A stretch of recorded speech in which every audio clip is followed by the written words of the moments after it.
Bonjour à tous, nouveau qualité flash ce vendredi, direction Vincennes, à l'occasion du prix Pitia. 16 trotteurs âgés de 600 ans vont en découdre sur les 2850 mètres de la grande piste, une épreuve dans laquelle les principaux favoris devraient répondre présent. Et on voit ça tout de suite avec mon analyse.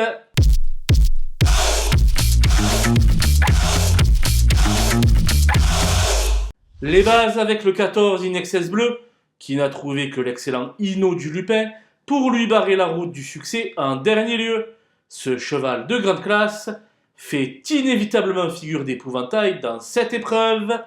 Le 13 Floréal ne doit surtout pas être condamné sur ses deux récents échecs. Robin Bouvier a fait appel à Rick Raffin pour le piloter, signe d'une grande confiance. J'y crois beaucoup. Le 15 Guide-moi Forgan revient sur un parcours de longue haleine qui lui sied à merveille.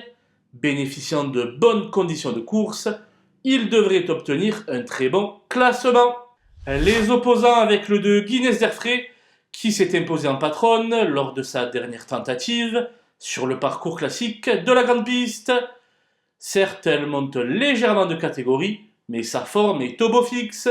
Le 7 Gilus reste sur une 6e place sous la selle, qui lui aura fait certainement le plus grand bien. Ce sujet dur à l'effort devrait logiquement prendre part à l'emballage final. La dernière sortie du numéro 3 Gold RP n'est pas à prendre au pied de la lettre. Avec un meilleur parcours, il est capable de rivaliser.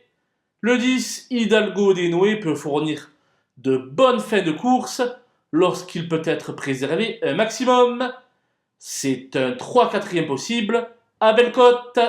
Mon coup de poker sera le numéro 11 Cashbank BG, qui possède assurément la pointure, mais pour qui les premiers mètres de course seront déterminants.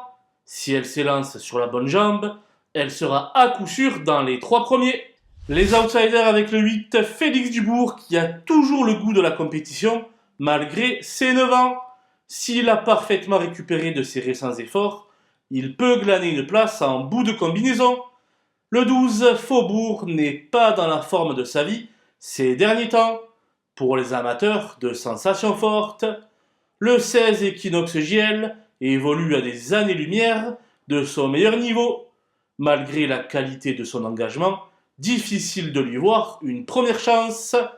Le 9 Honky Tonk Blues n'a plus de marge de manœuvre face à de tels rivaux. S'il arrive à prendre une petite allocation, le contrat sera rempli.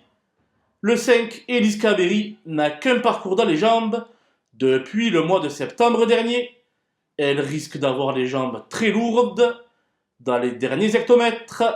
J'ai fait l'impasse sur les 2 autres éléments de Laurent-Claude Abrivard, le 6 I Can Dream et le 4 Inshore, à revoir sous la selle, ainsi que sur l'As Ghostbuster, plus revu en compétition depuis la fin février. Voilà, nous avons passé en revue les 16 partants de ce prix Pitia. Je vous laisse avec ma sélection et mes conseils de jeu. Bon jeu à tous!